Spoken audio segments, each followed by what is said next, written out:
आज मैं बात करने वाला हूँ द्वादश भाव के विषय में। जी हाँ, द्वादश भाव कुंडली का सबसे अंतिम भाव है और अंतिम होने के साथ साथ ये बहुत ज़्यादा इम्पोर्टेंट भी है। इम्पोर्टेंट इसलिए क्योंकि द्वादश भाव से हम खर्चों का हिसाब निकालते हैं। द्वादश भाव से हम अपने द्वारा किए गए जितने भी कर्म हैं वो कर्म आपके साथ जा रहे हैं या नहीं, चाहे वो अच्छे कर्म हो या बुरे कर्म, वो सारे कर्म जो है आपके साथ जाते हैं।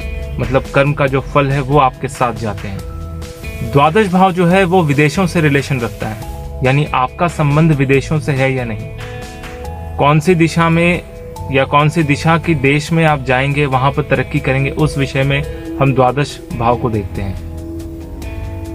विदेशों से आने वाला धन भी द्वादश भाव से देखा जाता है। आप विदेश में जाकर कितने ज्यादा स्टैब्लिश होंगे, अपने आप को वहां पर पूरी तरह से सेटल डाउन कर पाएंगे या नहीं, उसका विचार भी द्वादश भाव से करते हैं। आध्यात्मिक दृष्टिकोण से द्वादश भाव का बहुत ज्यादा महत्व है। आध्यात्मिक दृष्टिकोण इसलिए क्योंकि एक व्यक्ति अगर वो आध्यात्मिक है, आध्यात्मिक ज्ञान प्राप्त करना चाहता है, तो उस व्यक्ति की आध्यात्मिक ज्ञान की वजह से मुक्ति है या नहीं, यानी वो इस जन्म और मरण के जो ये सर्कल है, ये चक्कर है, इससे बाहर जा पाएगा या नहीं, वो भी द्वादश भाव से ही देखते हैं। मोक्ष की नियति द्वादश भाव से ही विचार की जाती है। चलिए बात करते हैं दूसरे स्थान के साथ, यानी धन भाव के साथ द्वादश भाव का रिलेशन। धन भाव से द्वादश भाव पड़ता है एकादश, यानी कि धन भाव से अगर काउंट करें तो एकादश भाव में द्वादश भाव आपका लग्न का द्वादश भाव पड़ता है। तो इस प्रकार हम इस तरह से विचार करेंगे कि अगर आपके पास जो संचित धन है उस धन का सही से उपयोग हो रहा है या नहीं, यानी वो धन सही जगह पे खर्च हो रहा है या नहीं, वो हम द्वादश भाव से विचार करते हैं। आपके वाणी का आपके काम के ऊपर किस तरह से प्रभाव पड़ रहा है और उस वाणी से आपको क्या क्या नुकसान हो रहा है या लाभ हो रहा है, वो द्वादश भाव से देखते हैं। आपके रिश्तेदारों को किस तरह के इनकम हो सकते हैं, उसका भी विचार हम द्वादश भाव से कर सकते हैं, क्योंकि रिश्तेदार जो है वो दूसरे भाव से देखते हैं, यानी कुटुंबी जो है वो दूसरे भाव से देखते हैं। तीसरे का दशम भाव द्वादश भाव, यानी आपके भाई बहनों का कर्म कैसा होगा, उसका विचार आपके द्वादश भाव से किया जा सकता है। आपका कम्युनिकेशन किस तरह से आपके ऊपर प्रभाव डालेगा, या आपके द्वारा किए गए कर्म के ऊपर प्रभाव डालेगा, या फिर दूसरे व्यक्ति के ऊपर किस तरह से प्रभाव डालेगा, ये भी हम द्वादश भाव से विचार करते हैं। आपका पराक्रम सही जगह पे लग रहा है या नहीं, या फिर आप अपने पराक्रम का मिसयूज कर रहे हैं, उसका विचार भी द्वादश भाव से कर सकते हैं। चतुर्थ भाव का नवम भाव द्वादश भाव, यानी आपकी माता के भाग्य का विचार अगर करना हो तो आपके द्वादश भाव को देखकर किया जा सकता है। चतुर्थ भाव होता है माता का, सुख का, फेम का, यानी आप कितने पॉपुलर हो रहे हैं या नहीं, उसका विचार। तो चतुर्थ भाव से नवम पड़ता है द्वादश। आपके सुख सुविधाओं का मिलना या आपके सुख सुविधा का क्या भाग्य है, वो किस तरह से आपको प्राप्त होंगे, इसका विचार भी द्वादश भाव से करते हैं। अब बात करते हैं पंचम भाव की। पंचम भाव होता है संतान का, रोमांस का और विद्या का। तो पंचम भाव से पड़ता है अष्टम द्वादश, यानी पंचम भाव में जितनी भी चीजें देखी जाती हैं, यानी आपके संतान के जीवन में अचानक होने वाली घटनाएं, आपके संतान के मृत्यु का विचार द्वादश भाव से किया जा सकता है। आपकी विद्या, आप किस तरह की विद्या लेंगे, उस विद्या का किस तरह से मिसयूज हो सकता है या उस विद्या का किस तरह से उपयोग हो सकता है, स्पेशली अकल्ट साइंस के ऊपर, यानी पराविज्ञान के ऊपर आपका इंटरेस्ट कितना ज्यादा हो सकता है, उसका विचार भी हम द्वादश भाव से करते हैं। छठे भाव का सप्तम भाव द्वादश भाव, यानी कि आपके शत्रु के पार्टनर का विचार करना हो तो आपके द्वादश भाव से किया जा सकता है।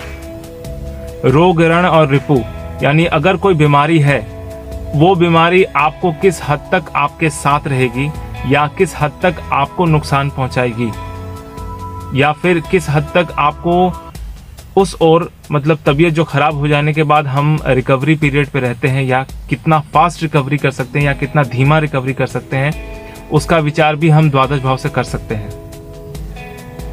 सप्तम भाव का छठा भाव द्वादश भाव, यानी आपके लाइफ पार्टनर या बिजनेस पार्टनर का जो छठा भाव यानी उनके बीमारी का स्थान आपके द्वादश भाव से निकाला जा सकता है। इसी प्रकार अष्टम भाव का पंचम भाव द्वादश भाव। अष्टम भाव मतलब अचानक से होने वाली घटनाएं आपके जीवन में जो घटती है उसका अध्ययन अगर करना हो, यानी वो किस तरह का होगा, उसका इफेक्ट आपके जीवन में कितना पड़ेगा, वो द्वादश भाव से देख सकते हैं। यानी अचानक से होने वाली घटनाएं आपको कितना नुकसान पहुंचा सकती है, वो आप द्वादश भाव से विचार कर सकते हैं।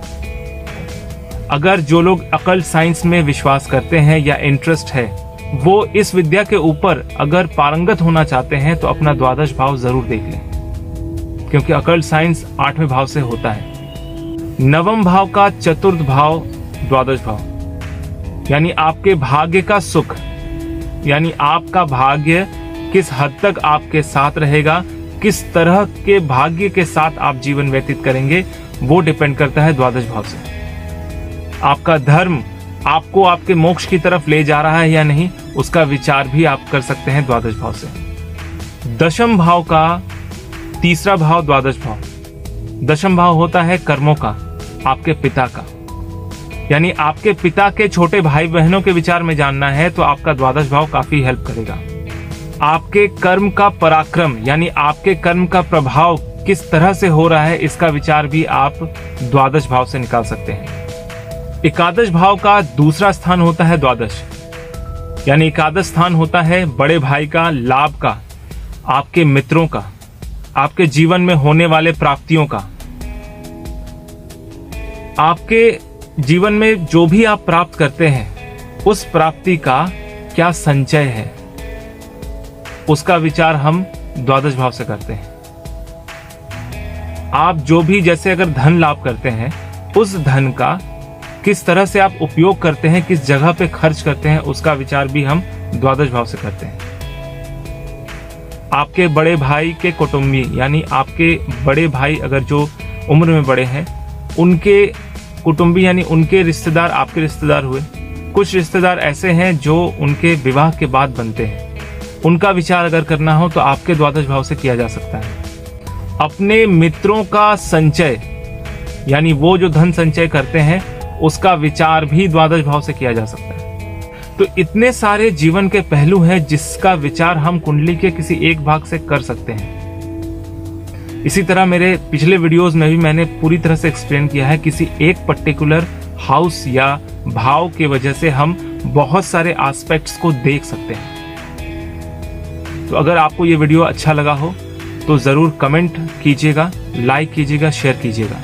और हाँ, ये पूरा सीरीज अगर देखना है तो मेरे प्लेलिस्ट में पूरा फर्स्ट मतलब पहले भाव से लेकर 12वें भाव तक सारा एक्सप्लेनेशन एक एक अलग अलग वीडियो बनाया हुआ है। तो अगर आपको सब देखना है तो आप प्लेलिस्ट में चेक कर सकते हैं। तो आपको मेरा ये वीडियो कैसा लगा, प्लीज कमेंट करें, शेयर करें और लाइक करें।